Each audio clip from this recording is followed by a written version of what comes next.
ලෝකයේ බලවත්ම කාටවත් අල්ලන්න බැහැ කියපු ඇමරිකාවේ අති නවීන F-35 රහසිගත ස්ටෙල්ත් ප්‍රහාරක යානාවලට මොකද උනේ? පර්සියානු බොක්ක ඉහළ අහසේ මේ දිනවල අසාමාන්‍ය දේවල් සිද්ධ වෙමින් තියෙනවා.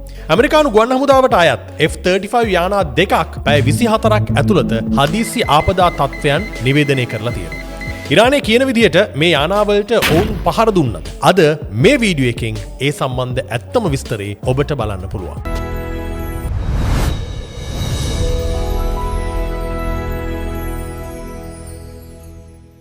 පසුගිය දින කිහිපය පුරාම පර්සියානු බොක්ක කලාපය අහසේ අමුතු දේවල් සිද්ධ වුණා. ඇමරිකානු F-35 ලයිටිං 2 යානා දෙකක් පැය 24ක් වගේ කෙටි කාලයක් ඇතුළත 7700 කියන හදිසි කේතය නිකුත් කරලා තියෙනවා. ලෝකේ පුරාම ගුවන් නියමුවන් මේ කේතය භාවිතා කරන්නේ යානයට දරුණු කාර්මික දෝෂයක්, දරුණු ආපදාවක්, එහෙම නැත්නම් සතුරු ප්‍රහාරයක් එල්ල වුණොත් විතරයි.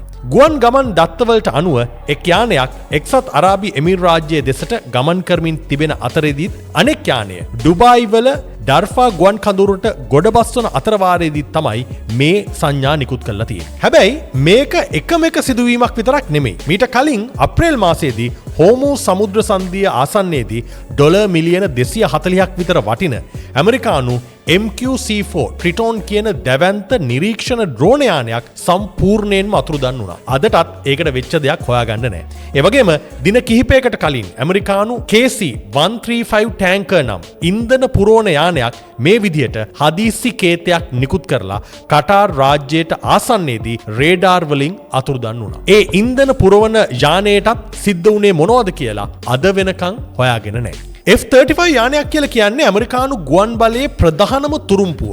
ලොක්හීඩ් මාටින් සමාගම නිපදවන මේ එක යානයක වටිනාකම ඇමරිකානු ඩොලර් මිලියන 80ත් 110ත් අතර වෙනවා.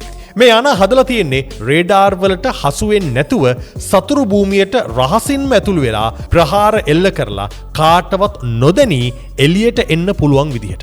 ඉතින් ඉරානය ඇත්තටම මේ යානාවලට පහර දුන්නා නම් ඒක නවීන රහසිගත තාක්ෂණයට එල්ල කරපු දැවැන්ත ප්‍රහාරයක්. වාර්තා වෙන විදිහට පසුගිය පෙබරවාරි 28 වෙනිදා ඉඳලා මේ දක්වා ඇමරිකාවට සිදු වෙලා තියෙන සමස්ත හමුදා උපකරණ පාඩුව ඇමරිකානු ඩොලර් බිලියන 2.3ත් 2.8ත් අතර වෙනවා කියලායි කියන්නේ.